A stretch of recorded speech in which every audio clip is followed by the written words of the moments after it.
Realisation account का step 1 में देखो क्या करना, ठीक है। स्टेप 1 देखो ऐसे लिख देते हैं, स्टेप 1, ठीक है। स्टेप 1 में हम लोग जितना तरह का एसेट्स रहेगा सब यहाँ पर लिखना, ठीक है। टू ऑल एसेट्स, याद रखना जितना एसेट्स रहेगा सबको हम लोग को यहाँ लिखना है, लेकिन एक्सेप्ट, ठीक है, एक्सेप्ट क्या कर देना है, कैश एंड बैंक बैलेंस छोड़ के, कैश एंड बैंक बैलेंस छोड़ के। बताओ क्यों? क्योंकि हम लोग कैश अकाउंट और बैंक अकाउंट तो अभी बनाएंगे ना, इसलिए इसमें कैश और बैंक छोड़ के, ठीक है। तो ऑल एसेट्स पहला, स्टेप 1 में जितना तरह का एसेट्स रहेगा सबसे पहले हम लोग ट्रांसफर कर देंगे। दूसरा देखो स्टेप 2, देखो स्टेप बाय स्टेप जब हम लोग बनाएंगे तब स्टेप का जरूरत नहीं पड़ेगा, ठीक है। जब हम लोग बनाएंगे तब स्टेप नहीं लिखेंगे, लेकिन अभी स्टेप बता दे रहे कि सबसे पहले बैलेंस शीट से भी लिख देते हैं। कहां से लिखना है? तो बैलेंस शीट से लिखना है, कुछ नहीं, अमाउंट कुछ नहीं चेंज करना है, एकदम बुक वैल्यू पर लिखना है, ठीक है। किस पे लिखना? बुक वैल्यू, मतलब जो बैलेंस शीट में दिया हुआ है उसी को यूज करना है, ठीक है। एक चीज हम लोग का स्टेप 1 क्लियर हो गया। स्टेप 2 में ऑल एक्सटर्नल लायबिलिटीज, ठीक है, ऑल एक्सटर्नल लायबिलिटीज, ठीक है, all external liabilities. All external liabilities मतलब क्या होता है? जैसे बाहरी आदमी को जैसे देना, जैसे बीपी हो गया, बैंक ओवरड्राफ्ट हो गया, ठीक है, क्रेडिटर हो गया, ये सब, ये भी बुक वैल्यू पर बैलेंस शीट से लिखना है, बैलेंस शीट से बुक वैल्यू, ठीक है। तो 2 स्टेप हम लोग का क्लियर हो गया। एक स्टेप हम लोग का क्या हो गया कि ऑल एसेट्स को लिखना है, और सेकंड हम लोग का स्टेप क्या हो गया, जितना तरह का एक्सटर्नल लायबिलिटीज है उसको लिखना है, ठीक है। अब आ जाओ, 2 स्टेप हो गया। हम अभी क्या बोले थे कि डिल्यूशन ऑफ फर्म में क्या होता है, एसेट्स को बेचा जाता है। अब यहाँ लिखेंगे by step 4, by step 3, sorry, step 3 में क्या लिखेंगे, एसेट सोल्ड, ठीक है। स्टेप 3 में क्या लिखेंगे, बाय एसेट सोल्ड, ठीक है। इसमें हम लोग क्या लिखेंगे, एसेट्स को हम लोग को बेचने वाला लिखेंगे। एसेट सोल्ड में क्या लिखेंगे, ऐसे एसेट सोल्ड नहीं लिखते, जो टॉपिक लिखे वही लिखते। बाय बैंक, बाय बैंक या कैश, जो भी रहेगा क्वेश्चन में, बाय बैंक अकाउंट या कैश अकाउंट, ठीक है, जो भी है। यहाँ पर क्या लिखेंगे, जो भी एसेट्स को कैश में बेचेगा उसको यहाँ पर लिख देंगे, land and building, plant and machinery, furniture, investment, जो भी टॉपिक रहेगा उसको बाय एसेट सोल्ड में हम लोग इस तरह से क्या करेंगे, इसको सेल कर देंगे। उसके बाद देखो, उसके बाद हम लोग क्या करेंगे, एसेट्स जब बिकने लगता है, सुनो ध्यान से, जब एसेट्स बिकने लगता है तो हो सकता है कोई पार्टनर क्या बोला, ठीक है, मान लो कोई पार्टनर बोला कि नहीं हम एसेट्स को खरीद लेंगे, तो अगर कोई पार्टनर एसेट्स खरीदेगा तब bye partners capital account, bye partners capital. अच्छा से याद रखना, अभी तीनों डिल्यूशन में चलेगा ये फॉर्मेट। यहाँ लिख देते हैं एसेट्स सोल्ड, एसेट्स सोल्ड। फिर से समझो, एसेट्स टेकन बाय लिख दो, assets taken by partner, taken by partner, ठीक है। फिर से समझो दोबारा, स्टेप 1 में जितना तरह का एसेट्स रहेगा लिख देंगे बैलेंस शीट से। ये दोनों चीज बैलेंस शीट से, एडजस्टमेंट देखने का जरूरत ही नहीं है इस समय, ठीक है। तो पहले हम लोग क्या करेंगे, सबसे पहले एसेट्स को बैलेंस शीट से लिख लेंगे, फिर लायबिलिटीज को बैलेंस शीट से लिख लेंगे। कौन लायबिलिटीज को? एक्सटर्नल, मतलब इसमें कैपिटल आइटम नहीं लेना है, कैपिटल रिजर्व पीएल ये सब नहीं लेना है, जनरल रिजर्व सब। तो 2 चीज हम लोग बैलेंस शीट से लिख लेंगे, उसमें एडजस्टमेंट देखने का जरूरत नहीं है। उसके बाद स्टेप 3 में हम लोग क्या करेंगे, जितना यहाँ एसेट्स लिखा हुआ रहेगा वो एडजस्टमेंट में हम लोग को बोला हुआ रहेगा कितना में सेल हो रहा है, जितना में सेल होगा। अगर कैश में सेल हो रहा है तो बाय बैंक लिख देंगे, और अगर कोई पार्टनर मान लो लिख दिया कि बिल्डिंग टेकन बाय पार्टनर ए, यहाँ लिखेंगे बाय ए कैपिटल बिल्डिंग टेकन, ब्रैकेट में लिख देंगे, ठीक है। स्टेप 3 हो गया।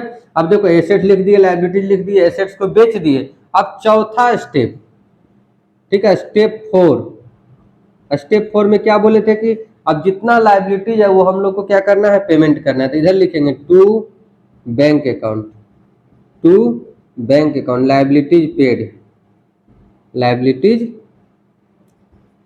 पेड, ठीक है। क्या क्या लायबिलिटीज पेड हो जाएगा, जैसे क्रेडिटर हो गया, बीपी हो गया, बैंक ओवरड्राफ्ट हो गया, और एक चीज और लिख देते रियलाइजेशन एक्सपेंसेस। ये हमेशा याद रखना, रियलाइजेशन एक्सपेंसेस सब दिया रहेगा, अंदर में ऐसे जोड़ के, ठीक है, अंदर में ऐसे जोड़ के एक बार अमाउंट को क्या कर देंगे, बाहर कर देंगे। ठीक है, क्लियर हो गया। अब जिस तरह एसेट्स को पार्टनर ले रहा था, उसी तरह कोई लायबिलिटी अगर कोई पार्टनर पेमेंट करेगा तो उसका नाम लिखना partners capital account, partners capital account, liabilities paid. ठीक है, लायबिलिटीज पेड। ये हो गया हम लोग का।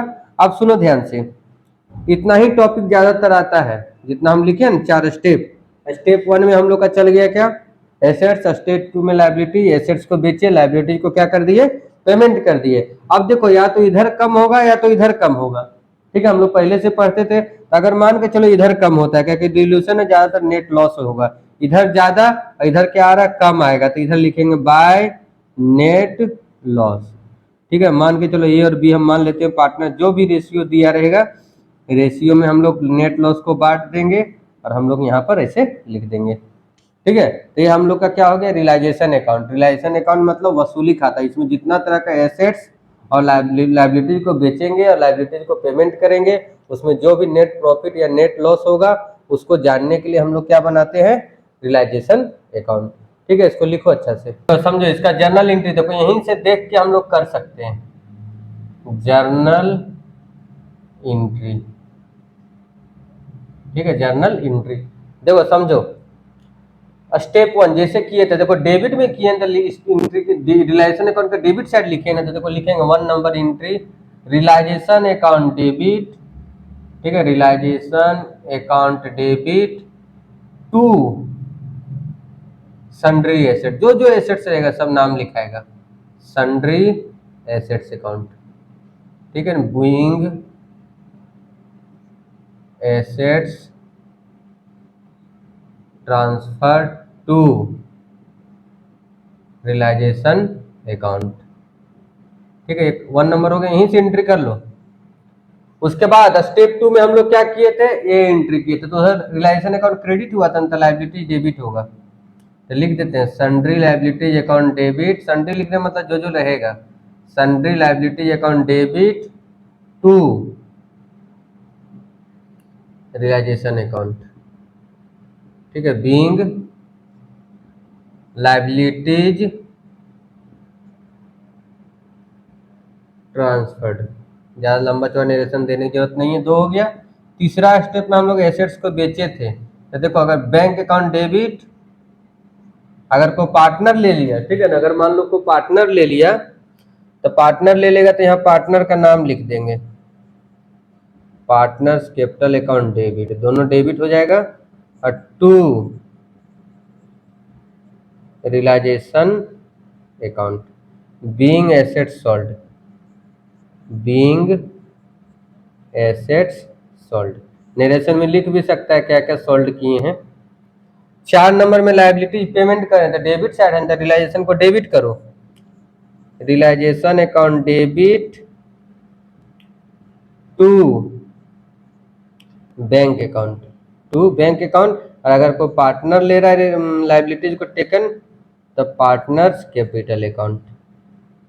ठीक है, हो गया। 5वां में नेट लॉस का एंट्री कर दो, नेट लॉस क्रेडिट में है ना, तो डेबिट होगा A B to realisation account, A B to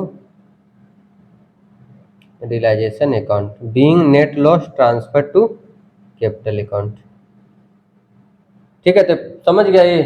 देखो इधर से हम लोग क्या किए बताओ, एंट्री याद करने का तुम लोग को जरूरत ही नहीं है, हम लोग का अकाउंट से एंट्री हो गया, realisation account debit to assets account, liability account debit to realisation account, realisation account debit to bank account, realisation account debit to partners capital account, नाम जो भी दिया हुआ रहेगा। फिर इधर से bank account debit to realisation account, A B account debit to realisation account. आया समझ में?